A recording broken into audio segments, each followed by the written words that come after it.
আসসালামু আলাইকুম। গতকাল নুসরাতের যে কাণ্ড, সেই কাণ্ডে আপনারা জানেন একটা আ রায় হয়েছে। সেই রায়ে ২০১৯ সালে যাদের ১৬ জন মানুষকে ফাঁসি দেওয়া হয়েছিল, সেই ফাঁসির আসামিদের মধ্যে ১০ জনের খালাস দেওয়া হয়েছে এবং ৪ জনের যাবজ্জীবন, আরও ২ জনের ফাঁসি এখনো বহাল রাখা হয়েছে। শুরুতেই একটা কথা বলে রাখি যে ইনশাআল্লাহ এই এই মামলায় কারো ফাঁসি হবে না। এটা আ আদালতকে চ্যালেঞ্জ করছি না। তবে আমার বিশ্বাস যে আসামি পক্ষের আইনজীবী যারা আছেন তারা পরবর্তীতে আপিল এবং তারপরে আনুষ্ঠানিকতা যা আছে সেটার মাধ্যমে আদালতকে বোঝাতে সক্ষম হবেন যে এই ঘটনাটা একটা আত্মহত্যার ঘটনা এবং এই মহিলা এর আগেও আরও ২-৩ বার আত্মহত্যার এই নাটক করেছেন এবং এই নাটকটাও শেষ নাটকেও যেটাতে সে মারা গিয়েছে সেটাতেও সে মরার জন্য আত্মহত্যা এই নাটকটা সাজায় নাই। সে মনে করেছিল যে শরীরে এই বোরকায় একটু আগুন দিবে তারপরে মানুষজন আসবে। এই অ্যাটেনশন সিকিং এইটা তার বহু আগে থেকে তার এই অবস্থা এবং তার মা নিজেও এই একই রোগে আক্রান্ত। তার মাও এর আগে একবার সুইসাইড করতে চেয়েছে এবং তাদের পারিবারিক আরও কিছু বিষয়-টিষয় আছে। তো এই মহিলা আত্মহত্যার ঘটনাকে কেন্দ্র করে কালকে যেই রায় হয়েছে এটা আমি মনে করি আংশিক সত্যের বিজয় হয়েছে। আপনারা হয়তো এই রায়টা শুনে অনেকে খুশি হয়েছেন, অনেকেই কালকে সারাদিনই সোশ্যাল মিডিয়াতে এই বিষয়টা ছিল এবং দেশের সব গণমাধ্যমে এই নিউজটা কভার করেছে। আমাদের কাছে খবরটা শুধু এতটুকুই যে ১৬ জন মানুষ, ১০ জন খালাস হয়ে গিয়েছে, আর ৪ জন যাবজ্জীবন তারাও বেঁচে যাবে, ২ জন মাত্র ফাঁসি হয়েছে। দেখেন, একজন মানুষও ফাঁসি হওয়া তো পরের কথা, একজন মানুষের ১ বছর ১ মাস জেল খাটাটাও ওই ব্যক্তির জন্য ব্যক্তিগত অনেক বিশাল বড় একটা কষ্টের ব্যাপার এবং বাংলাদেশের যেই জেলখানার যে অবস্থা, সেখানকার যে সুযোগ সুবিধা সব মিলিয়ে এই ১৬টা পরিবারের আমি সবার সাথে আমার যোগাযোগ হয় নাই, কিন্তু যতজনের সাথে যোগাযোগ হয়েছে এবং যাদের মাধ্যমে আমি সব পরিবারের খবর জানতাম, এই যে মেয়েটা এখন যাবজ্জীবন একটা মেয়ে আছে, এই মেয়ের জীবনের সব শেষ। তার অর্থ, সম্পদ, পরিবার সবকিছু শেষ। তার পৃথিবীতে জেল থেকে বের হয়ে আসার পরেও তার পৃথিবীতে বেঁচে থাকার আর কোনো কিছু অবলম্বন, শুধু জীবনটাই ফিরে পাবে, আর কিছু নাই। ১৯ সাল থেকে ২০২৬ সাল পর্যন্ত ৭ বছর যে মানুষগুলো জেল খেটেছে এবং মানে এত তড়িঘড়ি করে এই মামলার রায় হয়েছে যে ওই বছরই তাদেরকে ফাঁসি দেওয়া হয়। সেই ফাঁসির পর থেকেই তারা আজকে ৭টা বছর এই কনডেম সেলের মধ্যে তারপরে থাকছেন। আমি জেলখানায় দেখার সুযোগ হয়েছে কে কীভাবে থাকেন এগুলো। তো যারা কনডেম সেলে থাকেন সেই মানুষগুলো কত কষ্টে থাকেন, যারা জেলখানায় কোনোদিন গিয়েছেন বাংলাদেশে তারা নিশ্চয়ই জানেন। তো খবরটা শুধু এতটুকু পর্যন্তই শেষ না যে ১০ জনের খালাস হয়ে গেল, সামনে আরও হয়তো ৬ জনেরও খালাস হয়ে যাবে, এই পর্যন্ত শেষ না। এখানে আর অনেক কিছু বাকি থাকছে, সেইটারও বিচার হওয়া প্রয়োজন।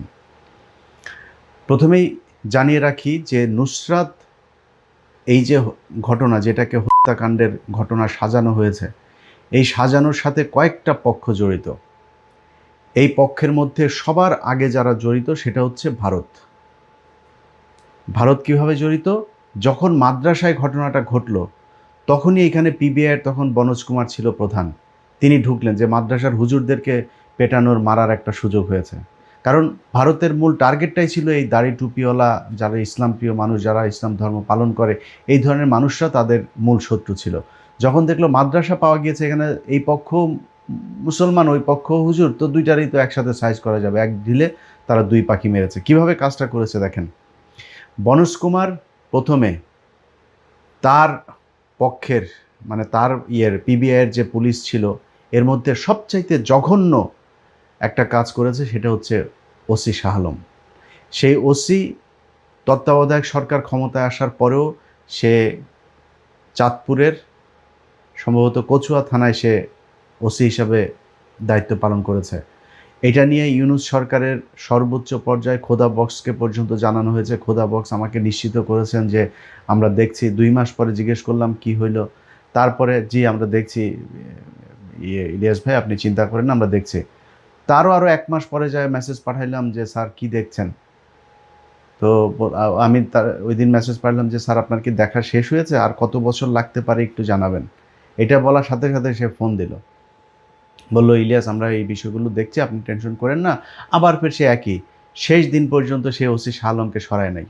বিএনপি সরকারের কাছে অনুরোধ থাকবে, যদি আমার কথা বিশ্বাস না হয় ফেনীতে যাবেন, ফেনীতে যায়, কারণ আমি তো আমার লোক ফেনীতে সংবাদ সংগ্রহ করেছে, আমি তাদের সেই ফুটেজগুলো, আমি যখন স্ক্রিপ্ট লিখি আমার তো এগুলো সব দেখতে হয়, আমি পুরো সব দেখেছি। সেই মানুষগুলোর যে আর্তনাদ, এই শাস্তি পৃথিবীতে আর কতটুকু হবে কি হবে না আমি জানি না, যারা কিনা এই এই মানুষগুলোকে 7টা বছর এইভাবে কষ্ট দিল, এদের শাস্তি মৃত্যুর পরে হবে, এটা আল্লাহর কাছে বিচার দিয়ে রাখলাম। তবে যারা পৃথিবীতে আপনাদেরকে আল্লাহর প্রতিনিধি হিসাবে এই বিচার করার জন্য সুযোগ দিয়েছে, সরকার থেকে শুরু করে বিচারক, আপনাদের কাছে অনুরোধ থাকলো সেই ফেনীতে যাবেন, গিয়ে সেইখানে দেখবেন, জিজ্ঞেস করবেন এই ওসি শাহ আলম কী করেছে। একজন মানুষকে মেরেছে, তাকে তার পরিবারকে ভিডিও কল দিয়েছে, ফোনে কল দিয়েছে, হোয়াটসঅ্যাপে কল দিয়েছে, ইমুতে কল দিয়েছে, দিয়ে তাদেরকে শুনিয়েছে যে টর্চার করছে। তখন তারা বলছে যে আব্বা আম্মা আমারে বাঁচাও, এই সেই এইভাবে বলে বলে তারপরে তার পরিবারের কাছ থেকে টাকা নেওয়া হয়েছে। সেখানে একজন আছে আওয়ামী লীগ নেতা রুহুল আমিন, সে আবার পয়সাওয়ালা, তার পরিবারের কাছ থেকে আমার ঠিক মনে নাই, অ্যাট এ টাইমে চেক 45 লক্ষ 50 লক্ষ এরকম বড় বড় অঙ্কের টাকা তাদের পরিবারের কাছ থেকে। আর অন্যান্য পরিবার, এই আসামিগুলোর মধ্যে অনেকের বাড়িও নাই, বাড়ি পর্যন্ত বিক্রি করে দেওয়া, তারপরে এই পিবিআইয়ের শাহ আলম সহ বনজদেরকে টাকা দিতে হয়েছে। সেই শাহ আলমের বিচার হওয়া দরকার। এখানে কয়েকটা পক্ষ, একটা পক্ষ বনজ, বনজের সাথে ওই সময় ফেনীতে পিবিআইতে যারা ছিল, সময় টেলিভিশনের এক শুয়োরের বাচ্চা আছে, যেই শুয়োরের বাচ্চা এই বনজের কাছ থেকে প্রেসক্রিপশন নিয়ে বিশাল এক অনুসন্ধানী প্রতিবেদন তৈরি করেছিল, তার নাম হচ্ছে ওমর ফারুক। এই কুকুরের ছানা এই বনোজ কুমারের লিখে দেওয়া আপনার বিশাল আকারের এক চিত্রকর্ম নিয়ে তারপরে এইটাকে হত্যাকাণ্ড সাজাইল। এর সাথে প্রায় সব গণমাধ্যম, কারোর কোনো ইনভেস্টিগেশন নাই, কারোর কোনো জিজ্ঞাসাবাদ নাই, কোনো কিছু নাই, দেখা নাই, একদম যেভাবে বনোজ কুমাররা বলে দিয়েছে সেইভাবে। আরেকজন আছে, ওই যে গরিবের এক বালিস্টার ছিল, বালিস্টার আপনার সুমন, এই শুয়োর ছানাও এই বনজের টাকা পয়সা খায় তারপরে এইটাকে হত্যাকাণ্ড বানানোর জন্য সেই ওসি মোয়াজ্জেমের কথা আপনাদের মনে আছে যে তার সম্ভবত 8 বছর জেল হয়েছিল, 5 বছর তিনি সার্ভ করে তারপরে বের হয়েছিলেন জামিনে। সেই ব্যক্তি তার চাকরি হারিয়েছেন, জেল খেটেছেন, সারা বাংলাদেশের মানুষের কাছে ক্রিমিনাল সেজেছেন। সেই মানুষটাকে এই ব্যারিস্টার সুমন, ওমর ফারুক ওই দিক থেকে কমলদা পর্যন্ত সেইখানে গিয়ে তারপরে তদারকি করত। সময় টেলিভিশনের ওই সময়কার সম্ভবত তার নাম বখতিয়ার মুন্না, সে ফেনীর প্রতিনিধি ছিল। বাদী পক্ষের একজন আইনজীবী ছিলেন, ওই আইনজীবী ওই সময়ের যে বিচারক, সেই বিচারকের অলরেডি গতকালকের রায়ে সেই বিচারকের বিচারিক ক্ষমতা কেড়ে নেওয়া হয়েছে। এটা তার শাস্তি না। তাকে এই এই এই এই পুরো চক্রটা, সময় টেলিভিশনের ওমর ফারুক সহ, তারপরে ওখানে আরেক শুয়োরের ছানা ছিল খান মোহাম্মদ রুমেল, কমল দে, সময় টেলিভিশনের ওই সময়ের প্রধান বার্তা সম্পাদক কিংবা ন্যাশনাল ডেস্ক ইনচার্জ যারা ছিল, তাদের সংশ্লিষ্টতা আছে কিনা সেইটাও আমি মনে করি খতিয়ে দেখা দরকার। বনোজ কুমার, ওসি শাহ আলম, সময় টেলিভিশনের ফেনী প্রতিনিধি, তারপরে হচ্ছে গিয়ে এই ব্যারিস্টার সুমন, এই পুরো চক্রকে বিচারক সহ বাদী পক্ষের আইনজীবী, এই নুসরাতের যে আইনজীবী ছিল, এই পুরো চক্রকে বিচারের আওতায় আনা উচিত।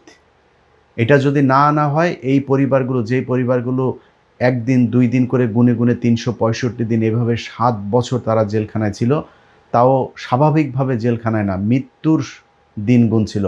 আজকে যদি শেখ হাসিনা ক্ষমতায় থাকতো, যে বিচারের রায় আপনারা দেখেছেন, এটা এরকম হইতো না। তখন আমাদেরকে বলা হইতো যে আমরা গুজব ছড়াই, আমরা নাটক সাজাই, তারপরে এগুলো করেছি। তখনকার সময়ে এই কথাগুলো আমাদের বলা হইতো। আজকে আমাদের সেই অনুসন্ধান আজকে সত্য বলে প্রমাণিত হয়েছে। কিন্তু সত্য বলে প্রমাণিত হওয়ার পরে সেই বিচারের যতটুকু যা হয়েছে, এটা আমি মনে করি না যে মানে সব কিছু শেষ হয়ে গেল।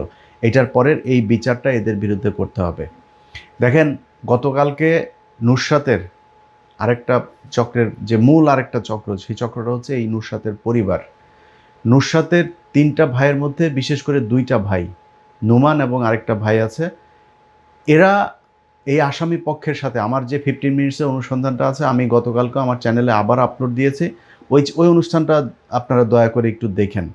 দেখলে ওইখানে দেখতে পারবেন যে কত নিখুঁতভাবে নুসরাতের পরিবার, সময় টিভি, বনজ, বিচারক, আইনজীবী, এই লোকগুলো সব মিলেমিশে কীভাবে এই নাটকটা সাজিয়েছিল। সেইখানে তার পরিবার আসামি পক্ষের কাছে যায়, আসামির পরিবারের কাছে এত লক্ষ টাকা দিবেন, এত লক্ষ টাকা দিলে এরে মামলা থেকে সরাই দেবো, ওরে সে ফোন রেকর্ডও আমরা সেই অনুষ্ঠানে দিয়েছি। আমার সেই অনুসন্ধানে সেখানে তার পরিবারের মানুষের ফোন রেকর্ডও আছে। কালকে তার মা কান্নাকাটি করেছে। আল্লাহ মাফ করুক, আমি মৃত্যু মানুষকে নিয়ে কোনো শেখ মুজিব ছাড়া, ওই চুতিয়ারে ছাড়ার কারণে নিয়ে আমি খারাপ কথা বলতে চাই না, কিন্তু এই মহিলা যদি মারা যাইতো, সে যত খারাপই হোক কোনো সমস্যা ছিল না। কিন্তু এই মহিলা শুধু মারা যায় নাই, এই মহিলা আরও ফেনীর শুধু এই 16 জন না, কিন্তু আরও বহু মানুষকে ধরে নিয়ে যাওয়া হয়েছে, ধরে নিয়ে তারপরে টাকা পয়সা নিয়ে ছেড়ে দেওয়া হয়েছে। তাদের মানে এই যে বুরকার দোকান, কেরোসিনের দোকান থেকে শুরু করে বহু মানুষের কাছ থেকে টাকা পয়সা নিয়েছে, নাহলে তাদেরকেও আপনার এই আসামি বানায় দেওয়ার ভয় দেখানো হয়েছে। সো এই মহিলা, এই যে নুসরাতের মা, এই মহিলা মূলত এই মহিলার মেয়ের আপনার লাশ বিক্রি করে তারপরে নিজে পয়সাপাতি কামিয়েছে। এক ছেলের সরকারি চাকরি হয়েছে, ব্যাংকে চাকরি হয়েছে।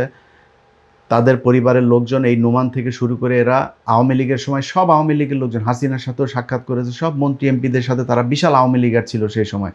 তত্ত্বাবধায়ক সরকার যখন আসলো, হঠাৎ করে দেখি এই নোমান সহ এই নুসরাতের ভাই দুইটা আসিফ মাহমুদের সাথে, আসিফ নজরুলের সাথে, নাহিদের সাথে, হাসনাত, সারজি, যারে যেখানে সুযোগ পায় তাদের সাথে যায় যায় ছবি ওঠে। এটা ওর ব্যবসা। ওদের সাথে ছবিটা বোঝায় সে হইল গিয়া বিশাল আকারে জুলাই বিপ্লবের এরা বিরোধিতা করেছে সেই সময়। আজকে এখন এই রিসেন্টলি আমি যেটা দেখলাম, তারা বিএনপির লোকজনের সাথে যায় যায় তারপরে ছবি টবি ওঠে। বিএনপির লোকজন তো ধরেন ওই করুণা দেখায় যে ও তো নুসরাতের ভাই, আচ্ছা ঠিক আছে, ওকে আসে। কিন্তু এরা যে যা করেছে, ওর বোনরে যদি, ওর বোন আর ওর মারে যদি নাকি দৌলতদিয়াতে দিয়ে আসতো, আর মানুষ যদি ওর বোন আর মারে ইচ্ছা মতো লাগাইতো না, তারপরেও এত মানুষ ক্ষতিগ্রস্ত হইতো না। ওইখানে দিয়ে আসলে আরও যে যাইতো কাস্টমার হিসেবে, সেও মজা পাইতো, তোর মাও মজা পাইতো। কিন্তু এইখানে ওর মা আর ওর মা যেই কাজ করেছে, আর ওরা যেই কাজ করেছে ওর বোনের এই লাশটা নিয়ে, এইটা পৃথিবীর ইতিহাসে নজির হয়ে থাকবে। একই মামলার ভেতরে এইভাবে গণহারে 16 জন মানুষকে ফাঁসি দেওয়া, ওরা সব জানতো যে এই ঘটনাটা কি হয়েছে। এই নুসরাত এর আগে আরও দুবার সুইসাইড করতে গিয়েছে, সেই ঘটনাও তারা জানে। ওর নুসরাত, ওর বোনটা যে 12 ভাতারি ছিল, কত ছেলেদের সাথে যে আকাম কুকাম করেছে। যেই পুলিশ অফিসার আপনার তদন্তের জন্য এসেছে, সেই পুলিশ অফিসারের সাথেও ও লাগাইতে চাইছে, কাপড় খুলতে চাইছে। খালি সিরাজউদ্দৌলার শাস্তি দিতে হবে। সিরাজউদ্দৌলার সমস্যা কি? সিরাজউদ্দৌলা তার এই যে 12 ভাতারিপনার, এটার জন্য তার টিসি দিতে চেয়েছিল। সিরাজউদ্দৌলা তার বুরকার মধ্যে ফোন পেয়েছিল, সেই ফোন কেড়ে নিয়ে তারপরে এই পোলাপানের সামনে নিয়ে ডেকে নিয়ে তারপরে তারা অপমান করেছিল। এইটা হচ্ছে সিরাজউদ্দৌলার। আমার ওই 15 মিনিটস দেখেন, সব আপনার কাছে পানির মতো পরিষ্কার হয়ে যাবে। এখন আজকে যেই রায় হলো, এই রায়ের পরে আমার সরকারের প্রথমেই কয়েকজনের কাছে আমার কৃতজ্ঞতা জানানো উচিত। এই সরকার প্রথম তো অবশ্যই সরকারের আইনমন্ত্রী, অ্যাটর্নি জেনারেল তাজুল ভাই, শিশির মনির, তারপরে আরও একজন আছেন এস এম শাহজাহান সহ তাদের বেশ কয়েকজন আইনজীবী আছেন এই মামলায় আসামি পক্ষের জন্য কাজ করেছেন। এবং সবশেষ যে বিচারক রায় দিয়েছেন তার প্রতিও কৃতজ্ঞতা থাকলো বিচারকদের প্রতি, কারণ তারাও এই মামলার প্রেক্ষিতে যতটুকু দিয়েছেন সন্তুষ্ট। তবে আপনাদের কাছে অনুরোধ থাকবে, এই বিচারের কার্যক্রম যদি অন্য কোনো বিচারকের হাতেও যায়, আপনাদের কাছে অনুরোধ থাকবে, এই যে 4-6 জন মানুষ এখনও পর্যন্ত আটক আছেন, তাদেরকে যেন যে কোনোভাবে তাদেরকে যেন ছেড়ে দেওয়া হয়। কারণ এই ঘটনাটা, পুরো ঘটনাটাই একটা 12 ভাতারির নাটক। এই 12 ভাতারির নাটকের জন্য কোনো মানুষের জীবন যাইতে পারে না। এটা আপনাদেরকে আগে থেকে বলে রাখলাম। আরেকটা বিষয় হলো, এই যে মহিলা, এই যে নুসরাতের মা, গতকালকে তিনি হাউ মাউ করে কান্নাকাটি করছেন। একটু কান্না না দেখাইলেই হয় না, একটু দেখেন, কান্নাটা দেখেন তার। আমার মালিক রে প্রমাণ হয়েছে বাবা, আমার মেয়ে হত্যা করা হয়েছে রে বাবা। ও বাবা, আমার মেয়ে নির্দোষী প্রমাণ হয়েছে। ওরা রে কেমন করবে, ধন্য ধন্য রে জি। বিশ্বের কাছে প্রমাণ হয়েছে আমার জিরে হত্যা করা হয়েছে রে। দেখেন তার নাটকটা দেখেন, কি কান্না, মনে হচ্ছে যেন মানে ওর বাড়ির মনে হয় 5-6 জন মারা গিয়েছে একসাথে। কোনো কান্না না, নাটক, পুরাটাই নাটক। সে নাকি রায়ে সন্তুষ্ট হয়েছে। তোর রায়ে তোদের অভিযোগ 16 জন মানুষ তোর তোর মেয়েরে নাকি এদিক দিয়া ধরছে, চিপা চাপা দিয়া ধরে, টাইনা মাইনা ধরে, এরপরে নাকি আগুন লাগাইছে কোন চিপার মধ্যে। তো তোর মেয়েরে 16 জন মানুষে এইভাবে চিপার মধ্যে দিয়া আগুন দিল। তো তোর মেয়ের এখন সেই 16 জনের মধ্যে 14 জনই ফাঁসির থেকে হয়ে গেল। তো তুই মামলায় খুশি হইলি কেমনে? সে বলে সে মামলায় সন্তুষ্ট, খুব সন্তুষ্ট। আবার কয় যে তার নিরাপত্তার দরকার। তো নিরাপত্তা এই বাংলাদেশের ইতিহাসে কোনো আসামি পক্ষের এই রায়ের পরে এইভাবে কোনোদিন তোর মতো এত 7 বছর ধরে কারো নিরাপত্তা চেয়েছে কোনোদিন? এই এই গেল 7টা বছর তার বাড়িতে পুলিশ রাখতে হয়। কারণ সারাদিন এই এই মহিলার 3 ছেলে এগুলো মিলে চাঁদাবাজি করেছে এই ফেনীতে। আমার 15 মিনিটসের অনুসন্ধান যাওয়ার পর পর্যন্ত তার ভাইরা ফোন দিয়েছে আমার, নানান কিছু বুঝায়, আমার প্রশ্নের উত্তর দিতে পারে না। আমার নানান কিছু আমার খুব পছন্দের এক মানুষকে দিয়া তারা ফোন করেছিল, সেই মানুষটারও ভুল বুঝিয়েছে। খুব পছন্দের মানুষ, আপনারা সবাই চিনেন তারে। আমি তারে বুঝাইলাম ভাই ঘটনা কিন্তু এই এই এই। সে বলল ও ঠিক আছে ভাই, আমি তো জানতাম না। আমারে নানান ধন ফোন বুঝানোর চেষ্টা করেছে। আমি তো বুঝবো না, আমারে তো বুঝাইতে আসলেই বুঝবো না। তো আমারে বুঝাইতে হলে আপনার তথ্য প্রমাণ দিয়া তারপরে বুঝাইতে হবে। সো এই যে এরা এখন তাদের নিরাপত্তার প্রয়োজন, ফেনীবাসীর কাছে অনুরোধ থাকলো, সামাজিকভাবে হোক, আইনগতভাবে হোক, জোর জুলুম করে হোক, এই পরিবারকে আপনাদের মানে এটার শাস্তি তাদের পাইতে হবে। সব কিছু আবার সোশ্যাল মিডিয়াতে বলা যায় না, যা বুঝার বুঝা নিয়েন, এদেরকে এই শাস্তি পেতে হবে। এরা সভ্য সমাজে এই পরিবার বসবাস করতে পারে না। এটার শাস্তি যদি সরকার যদি না দেয় তাহলে আপনারা দিবেন। কিভাবে দিবেন, কেমনে দিবেন, এটা আপনাদের উপরে ছেড়ে দিলাম। আর প্রশাসনের কাছে অনুরোধ থাকলো, এদের বাড়িতে কোনো পুলিশ টুলিশ পাহারা দিয়ে না, আল্লাহর ওয়াস্তে। 7টা বছর এতগুলো মানুষ, এখনও পর্যন্ত আরও 2 জন এই যে এই শুনানিটার জন্য কত কত জায়গায় এই ফেনীর লোকগুলো তো এই ভাই, আমার তো সমস্যা হয়েছে যে মানে আমারে ওই পাওয়ারফুল মানুষজন আমারে কেউ পছন্দ করে না। যত মানুষের সমস্যা, যত মানুষ মানে নির্যাতিত, এদের হইল গিয়ে আইসা বলার জায়গা এই একটা আমি। এখানে ভাই আমারে ভাই এই 2 দিন পর পর ওরে বলি এরে বলি ভাই শুনানিটার জন্য, এই শুনানিটার জন্য কত কিছু, কত জনেরে বলেছে যে ভাই এটার একটু করে আয়না দেন, টানে একটু আগায় দেন। এই যে এখনও বিডিআরের ইয়েটা দেন, বেঞ্চ গঠনের জন্য শুনানি হয় না। আপনি চিন্তা করতে পারেন ভাই, আপনার মানুষের 17টা বছর জেলখানায়, আপনার কষ্ট হয় না, আপনার ফিল হয় না? আপনারাও তো জেল খেটেছেন। এই মানুষগুলিরে খালি শুনানির জন্য আপনি জেলে আটকায় রাখবেন? এই অবিচার, এই মানে কি বলবো যে মানুষের কষ্ট দেয়, এটা আল্লাহ সহ্য করবে না। 17 বছর কিন্তু আপনারাও কষ্ট করেছেন, এই 15টা বছর। সেই 15 বছর কষ্ট করার পরে যদি হুঁশ না ফেরে, সেই জেলখানার সেই কষ্টটা যদি আপনারা বুঝতে না পারেন, তাইলে আর কিছু বলার নাই। যদি আসলেই মনে করেন, এখনও বলছে আরও বেশ 400-450 আলেম এখনও এই বাল দমন সন্ত্রাস দমন আইনে আটকায় রাখা হয়েছে। এদেরকে ছাড়েন, বিডিআরের লোকগুলোরে ছাড়েন, বিডিআরের আসল অপরাধী যারা তাদেরকে ধরেন, সেনাবাহিনী যারা জড়িত ছিল তাদের ধরেন, আওয়ামী লীগের যারা ছিল তাদের ধরেন, ইন্ডিয়ার কারা কারা ছিল তাদের ব্যাপারে প্রয়োজনে আন্তর্জাতিক অপরাধ ট্রাইব্যুনালের নেন, কিন্তু এদের ধরতে হবে। তো এই হলো আমার আজকের বক্তব্য।